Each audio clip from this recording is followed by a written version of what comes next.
The final thing I want to talk about is one very direct application of these syntactic structures, just to give you a little bit more intuition about how they might be useful.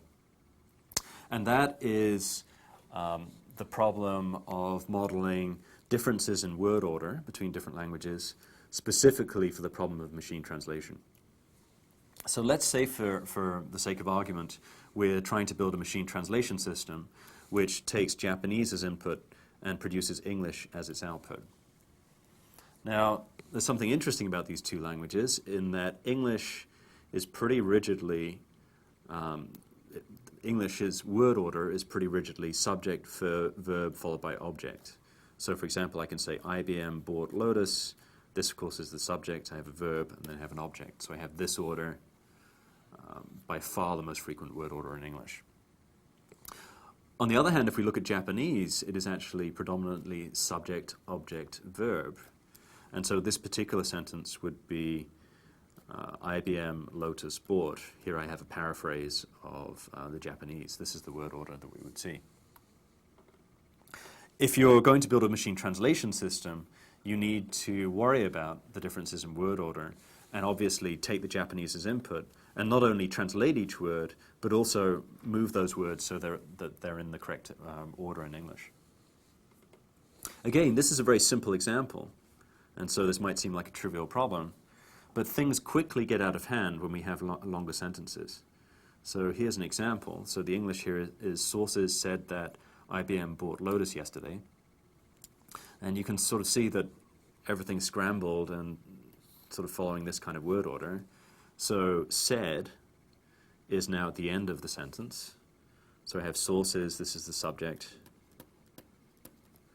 and I have the verb now at the end of the sentence, whereas it was in the second position here in English.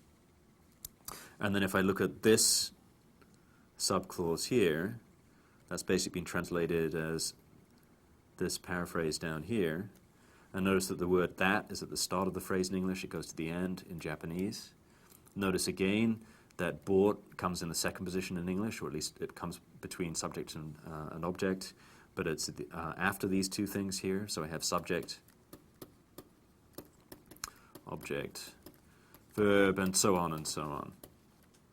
So basically this kind of reordering has been applied recursively in the sentence. So if you're trying to model differences in word order between these two languages, English and Japanese, it can be quite difficult because of the complexities I showed you on the previous slide.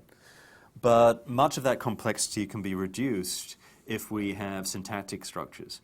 So what I've shown you here is essentially a parse tree with the Japanese word order. So sources, yesterday, IBM, Lotus, bought, that, said. So superficially, that looks very, very different from the word order in English. But with these parse structures, you can actually recover the English word order by just rotating a few of these phrases within the tree. So I've identified these three spots. What does that mean? So if I pick up this verb and move it in front of this S bar, so that would be the first thing I would do. Okay, so that's a kind of an instance of rotation where we're just swapping the order of these two things. And I can do a similar operation at this node. So I swap the order here, and I pick up this and move this over here. And finally, I do a similar operation here where I swap the order of these two things and move this over here.